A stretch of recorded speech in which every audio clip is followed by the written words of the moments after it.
Hi, it's Ed Conarchy back with this week's Conarchy's Money Corner. The mortgage industry is up to their tricks again. They put many people into homes and mortgages that were over their heads back in the early 2000s, selling what we called risky pay option arms that many believe was the big factor in the housing crash that started in 2008. Well, now they're selling buy-down programs. Since I did my last YouTube video on this subject on September 29th, check that out, I was going through the negatives of mortgage buy-down programs with you. Since then, the pitching and selling of mortgage buy-down programs has gotten even worse. Mortgage loan officers that have seen their businesses fall in this rapidly rising interest rate environment are now selling these products hard. It's not a new product, but an old product being brought back to life. Here's a quick description. A mortgage buy-down is a lower rate in payment for just the first couple of years of the mortgage in exchange for an upfront lump sum of money to offset that. They are teasing you with these lower payments for the first couple of years, trying to get you into the home now so they can make a sale, grab a commission, and look good in the realtor's eyes. But unfortunately, you're the one that's left with the house and the high payment in the following years. I saw an ad the other day from a trainer in the mortgage industry telling mortgage loan officers how to close more loans by selling the buy-down strategy. As a consumer, I hope I never hear a company or a person say they sold or closed me. I would never work with that person or company again, treating me as a transaction and not as a person. Would you? But unfortunately, salespeople in the mortgage industry, like many other industries, focus on selling and closing you. Instead of working for a salesperson, work for someone and seek somebody out that's a true professional who educates you and doesn't sell. A person that is focused on doing what is right in your best interest, not in their best interests. Explaining all the pros and cons to you, even if that means it will not lead to a sale. And here are two misleading statements I'm hearing these loan officers pitching with this buy-down. One, you don't pay for this program, the seller does. Or two, you can refinance later at a lower payment when the mortgage rate falls. Let's take the first one, that you don't pay for the program, the seller does. This is wrong. The buyer is indeed paying for it. They are paying for it in the form of a higher sales price. The seller is paying for the cost of this program by building it and adding it into the sales price that you're going to pay. If they didn't pay the required upfront lump sum for this buy-down program, you could have bought the home at a lower price. Remember, there is no such thing as a free lunch here. The elephant didn't disappear. This isn't magic.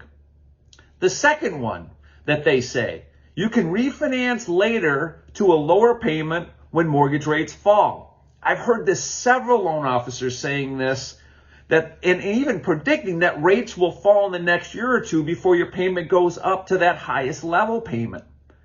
No one knows what mortgage interest rates are going to do in the future. No one. If anyone promises or tells you that rates will do in the future, walk away. Promising someone that they can always refinance to a lower rate down the road is very misleading and likely a violation of our industry's rules and regulations. Here are two things that I have not heard any of them saying when they're selling these products. What if mortgage rates do not come back down? And what happens if the home that you bought with this program, that the home value falls?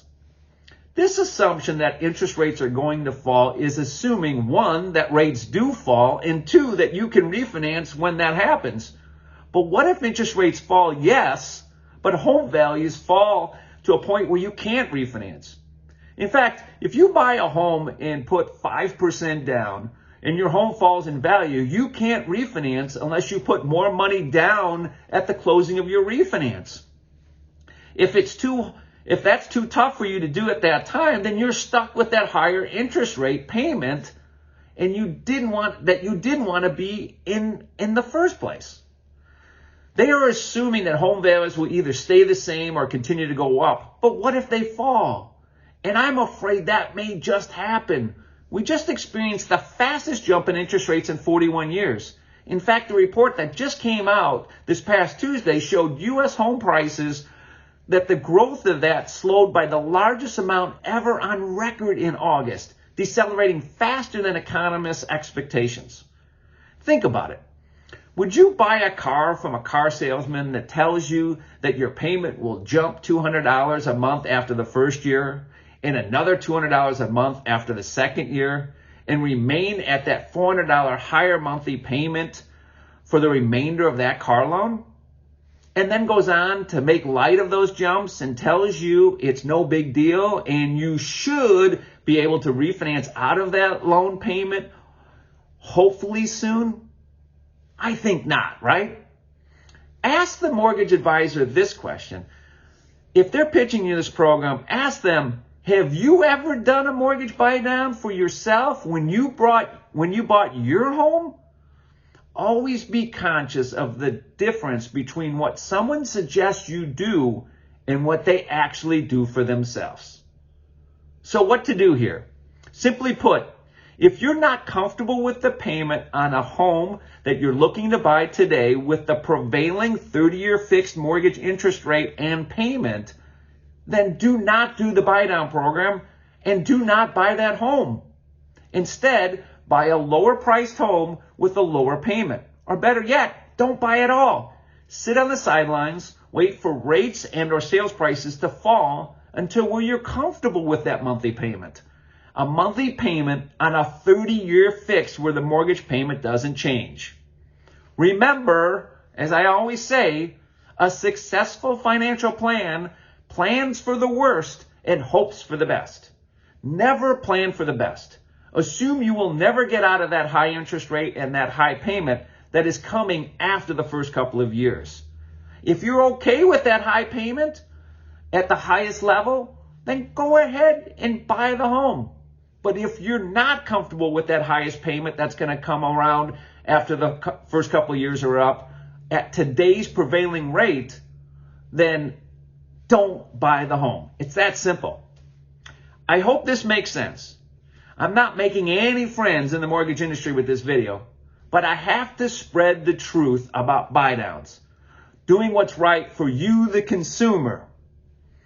If you have any questions, any comments, any objections to this, feel free to leave them in the section below. And don't forget to subscribe and like Conarchy's Money Corner. I will talk to you next time on Conarchy's Money Corner.